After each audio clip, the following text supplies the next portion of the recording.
Praise the lord. హల్లెలూయా. వాక్యం చదువుకుందాం. తిమోతికి రాసిన రెండవ పత్రిక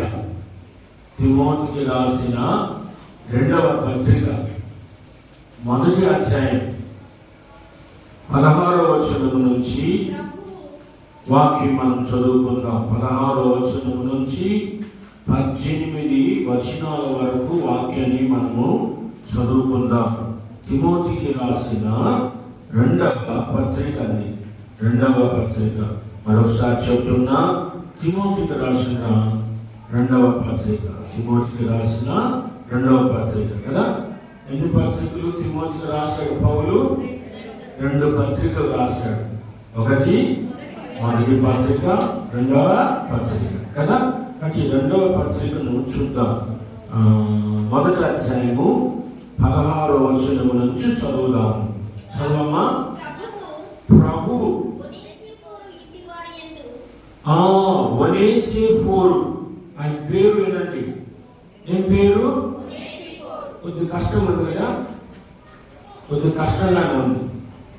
మామూలుగా ఎలా చెప్పాలి అంటే ఆ పేరు తేలిగ్గా ఉంది. ఈ పేరు కొంచెం కష్టం ఉంది కదా. చెప్పండి. ఒనేసిఫోరు కదా. మళ్ళీ 4 6 అనుకున్నాను. ఏం పేరు? ఒనేసిఫోరు ఆయన పేరు. ఆయన గురించి ఇక్కడ రాశాడు. ఇవన్నీ నేను వివరిస్తా, ఆగినండి. అయితే శ్రద్ధ లేనండి. ఒనేసిఫోరు ఇంటివారి యందు అది ఏమంటాడు పౌలు భక్తుడు అంటాడు ఈ మాటలు. ఒనేసిఫోరు ఇంటివారి యందు ప్రభువు కనికరము చూపును గాక. ఆయన కుటుంబానికి దేవుడు కనికరం చూపును గాక. ఇంకా ఆయన అంటే తెలివిగా ఉంది. ఎవరికి పడితే వాళ్ళు కనకూడదు. ఏమండి? ఎవరి దగ్గర పెడితే వాళ్ళ దగ్గర పదం ఉపయోగించకూడదు. ఎవరి దగ్గర ఏ వాక్యము ఏ పదం ఉపయోగించాలో కూడా తెలుసుకోవాలా. 7 ఫ్యాక్టరీలు గాలిపోయి ప్రభువా స్తోత్రం అంటవా? అల్లేంటవా? అనకూడదు. సందర్భానుసారం బట్టి దేవుడికి స్తుతులు చెల్లించాలా. ఎలా పడితే అలా అనకూడదు. పౌలు భక్తుడు ఒనేసిఫోరు ఇంటి వారికి దేవుడు కనికరం చూపును గాక అంటున్నాడు. తర్వాత మాట ఏంటో చూడండి. ఈ ఒనేసిఫోరు రోమాకు వచ్చినప్పుడు, రోమా పట్టణానికి, రోమా అంటే పట్టణం అనేది వాళ్ళు ఏదనుకునేరు. రోమా పట్టణానికి వచ్చినప్పుడు నా సంఖ్యలు గురించి చూడండి. నా సంఖ్యలు అంటే ఎవరి సంఖ్యలు అంటే మీకు అర్థమైనట్టు చెప్తా వినండి. పౌలు రోమా పట్టణంలో చెరసాలలో బంధించబడ్డాడు. జైలు అంట. చెరసాల జైల్లో బంధించబడ్డాడు ఆయన. ఎవరు? దేని కొరకు ఆయన చెరసాల వేశారు? చాలాసార్లు జైలుకి వెళ్ళాడు ఆయన.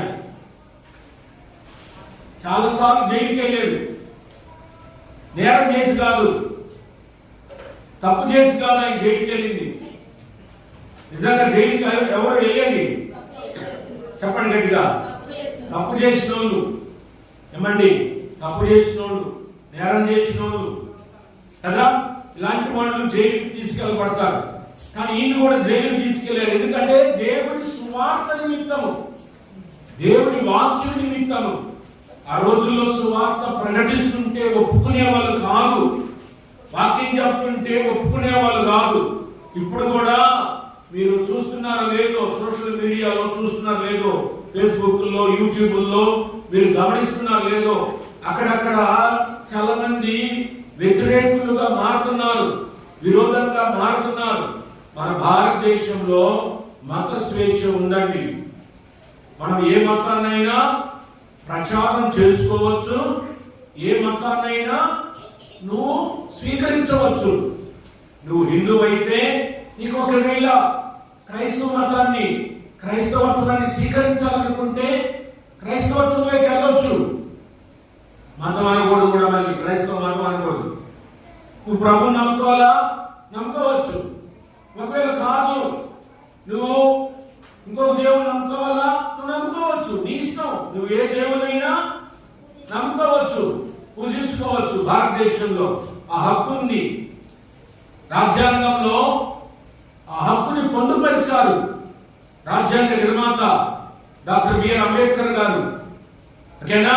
కాబట్టి దేవుని బిడ్డలారా, ఎవరైనా ముస్లిం అయినా, నీకు ముస్లిం మతాన్ని స్వీకరించాలనుకుంటున్నావా, స్వీకరించవచ్చు, అది నీ ఇష్టం. కాబట్టి అయితే ఇప్పుడు భారతదేశంలో ఏమవుతుందంటే సువార్త చెప్తుంటే ఒప్పుకోవటం లేదు, వాళ్ళు వ్యతిరేకిస్తున్నారు. మా ఈయనకి నువ్వు వచ్చి ఎవరు చెప్పమన్నారు అంటున్నారు, నీ చర్చిలో చెప్పుకుంటున్నారు. కొన్ని సమయాల్లో చర్చిలో చెప్పుకుంటున్నా ఒప్పుకోవటం లేదు.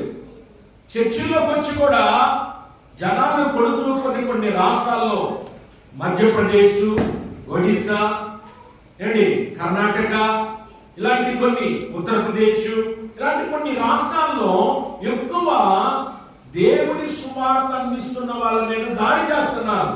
చర్చిలు పుచ్చుకొడుతున్నారు పాస్టర్ని. అడకొచ్చి ఏమండి వాళ్ళు నినాదాలు చేస్తా ఉన్నారు వాళ్ళ దేవుడి పేర. కాబట్టి దేవుడి బిడ్డలారా, అలా తప్పు, అలా చేయకూడదు. ఆ రోజుల్లో కూడా పౌలు వాక్యం చెప్తుంటే కొట్టి చెరసాలలో వేశారు. ఎక్కడ? రోమా పట్టణమైనటువంటి ఒక పట్టణంలో చెరసాలలో బంధించబడ్డారు. అక్కడ బంధించబడినప్పుడు ఈ ఒనేసిఫోరు ఏమండి ఆ సంఖ్యను గురించి సిగ్గుపడకండి రాశాడు. సిగ్గుపడకంటే అక్కడ అర్థం ఏంటంటే ధైర్యం వహించి అని అర్థం. ధైర్యం వహించి అది ఏం చేశాడు? శ్రద్ధగా నన్ను వెదికాడు, నా పట్ల శ్రద్ధ చూపాడు. ఎవరి పట్ల? అపోస్తలుడైన పౌలు పట్ల. ఎవరు? ఒనేసిఫోరు. శ్రద్ధ చూపాడు. తర్వాత వెదికాడు. ఏ జైల్లో ఉన్నాడని వెదికాడు. వెదికి కనుగొన్నాడు. కనుగొని అనేక పర్యాయాలు, అబ్బా దేవుడికి స్తోత్రం చెల్లించండి, హల్లెలూయా. అనేక పర్యాయాలు ఏం చేశాడు? ఎన్నిసార్లు? మనం 1, 2, 3 సార్లు అయితే అంతేనా?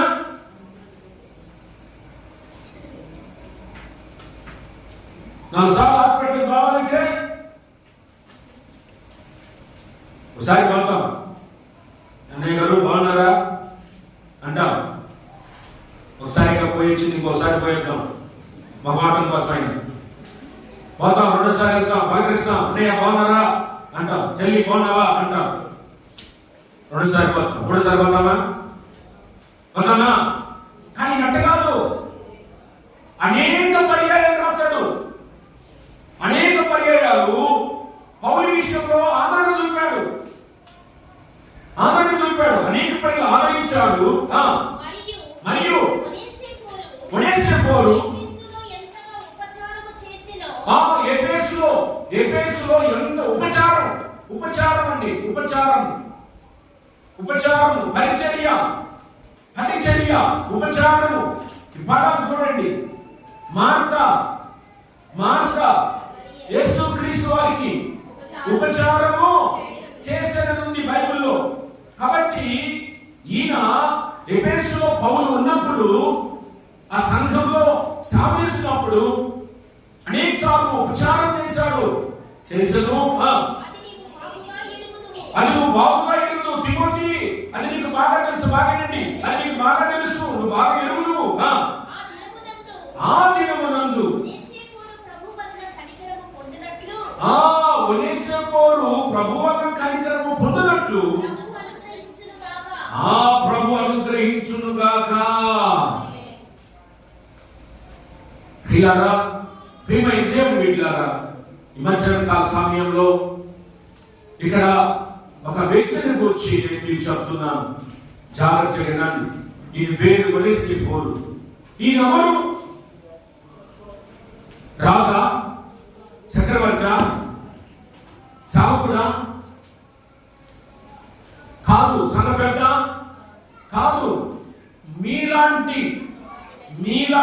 విశ్వాసి. ఎఫెసీ సంఘంలో, ఎఫెసీ సంఘము, ఏ సంఘము? ఎఫెసీ సంఘము. What is your church name? మీ సంఘం పేరేంటి? చెప్పండి గట్టిగా. షారోన్ బాప్టిస్ట్ సంఘము కదా, చర్చి కదా. ఆయన ఏ సంఘస్థుడు? ఒనేసిఫోరు, ఎఫెసీ సంఘస్థుడు. దానిలో ఒక విశ్వాసం అన్నమాట. దేవుడు నమ్ముకున్న విశ్వాసి ఎవరు? ఒనేసిఫోరు. ఈయన గురించి అపోస్తలుడైన పౌలు ఏమన్నాడంటే, ఆయనకి ఆ ఇంటి వారికి దేవుడు కనికరం చూపును గాక అన్నాడు. ఆ మాట అన్నాడు. ఇంకొక మాట ఇదే అధ్యాయంలో, ఈ తిమోతికి రాసిన 2వ పత్రికలోనే 4వ అధ్యాయంలో 19వ వచనంలో ఒక మాట చదవండి. 19వ వచనంలో ప్రిస్కాకును అకులాకును, అదిగో అక్కడ కూడా రాస్తున్నాడు, ఒనేసిఫోరు ఇంటి వారికి పౌలు ఏమన్నాడు? నా వందనాలు. పౌలు అంటాడు, ఎవరికి వందనాలు చెప్తున్నాడు? చెప్పండి గట్టిగా. ఒనేసిఫోరుకి వాళ్ళ ఇంటికి వందనాలు చెప్తున్నాను నేను. వందనాలు కూడా ఎవరికి పడితే వాళ్ళకి. సేవకుడు ఒకసారి నేను కలిసి వెళ్తున్నాం. ఆయన బాగా తూలుతా తాగుతా వెళ్తున్నాడు. ఆయనకి ఎదురుగా పని ఈయన దండం పెడుతున్న వందనాలు అంటారు.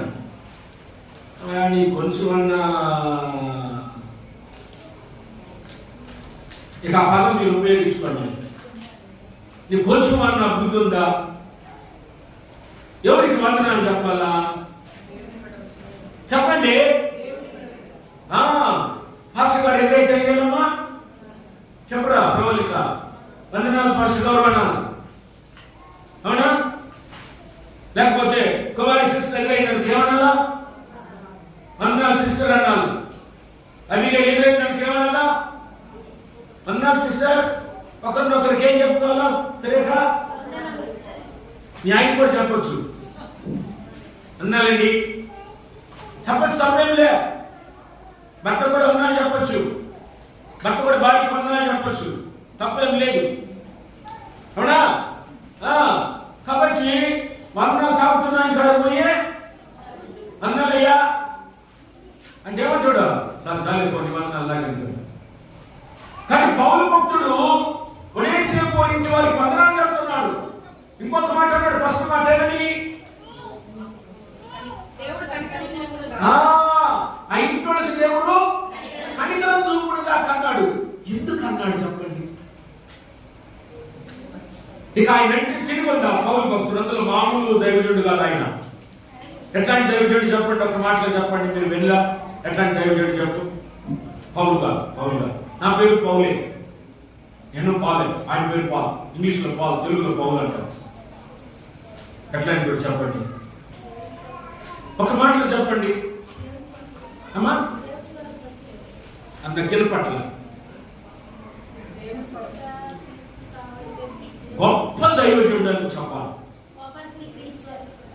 గొప్ప దైవజనుడు కదా, గొప్ప దైవజనుడు. మామూలు దైవజనుడు కాదు, గొప్ప దైవజనుడు ఆయన. నోటితో నువ్వు దీవించబడదు కాకంటే ఇంకంతే, నువ్వు దీవించబడతావు. అందుకే అంత పవర్ ఉంది ఇక్కడ. ఆయన చేతి రుమాలు, ఇదిగో ఈ చేతి కర్చీఫ్ ఉంది కదా, అది కాదు స్వస్థపడ్డ వాళ్ళన్నా.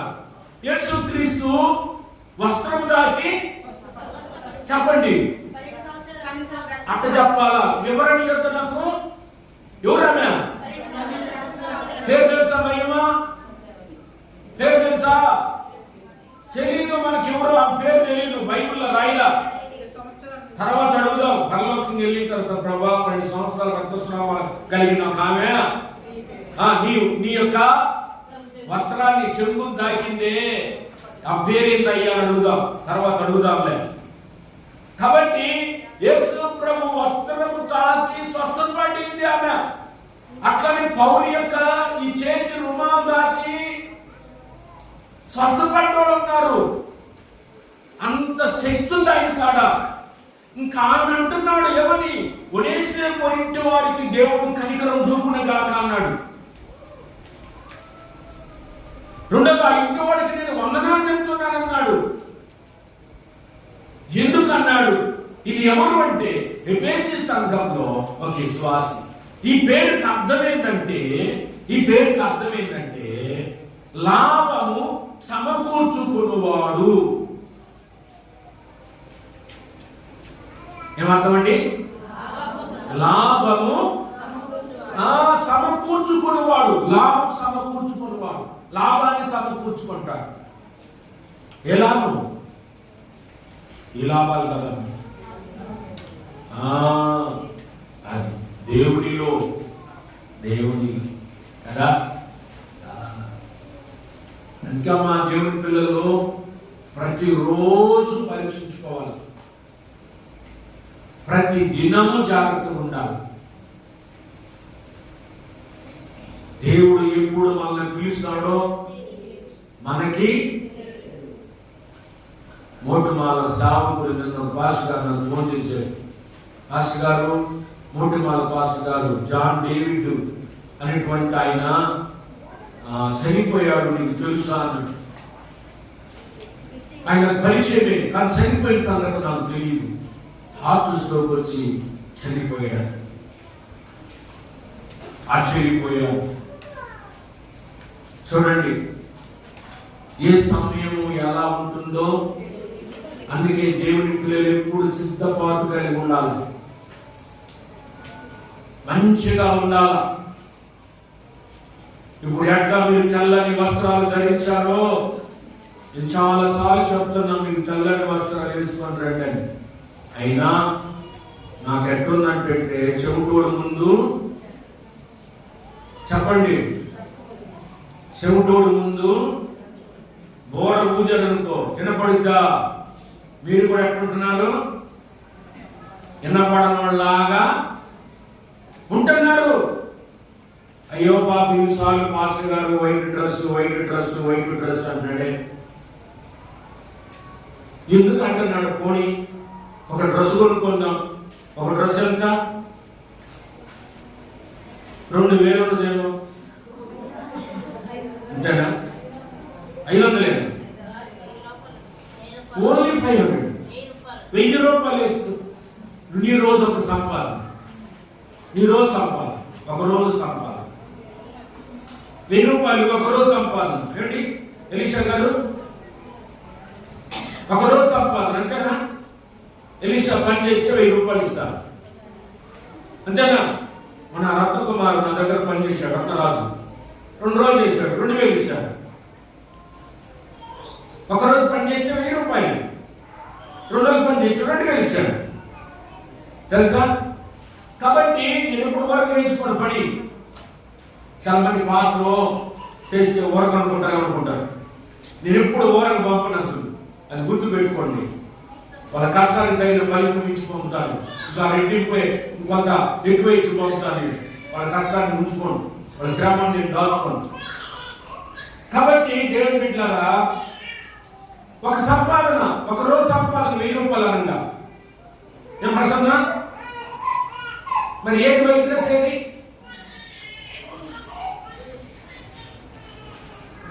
వైట్ డ్రెస్ ఏది? మరి వైట్ డ్రెస్ వేసుకొని రావాలి, తెల్లని వస్త్రము ధరించుకొని రావాలి. అందులో నేను అన్ని వారాలు ధరించమన్నానా? చెప్పండి గట్టిగా. నెలలో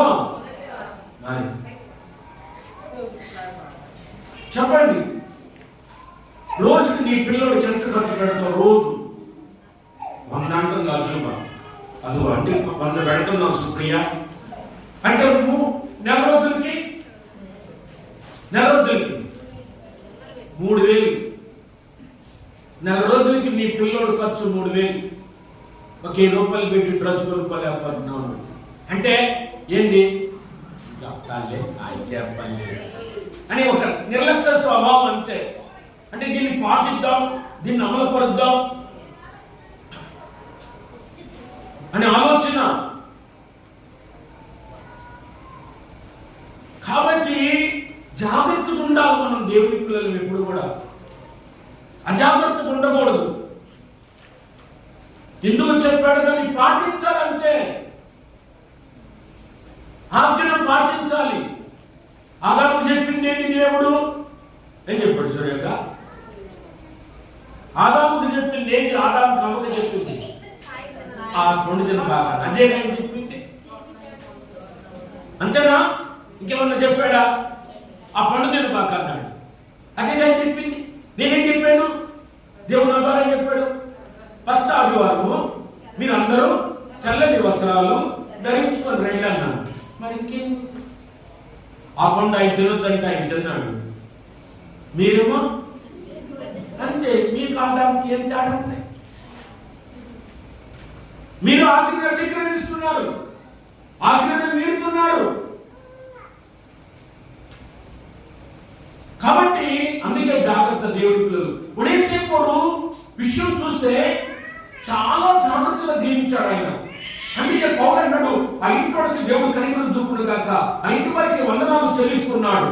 ఎందుకయ్యా, దేనికయ్యా అని మనం గమనించినట్లయితే ఆయనలో చాలా మంచి లక్షణాలు.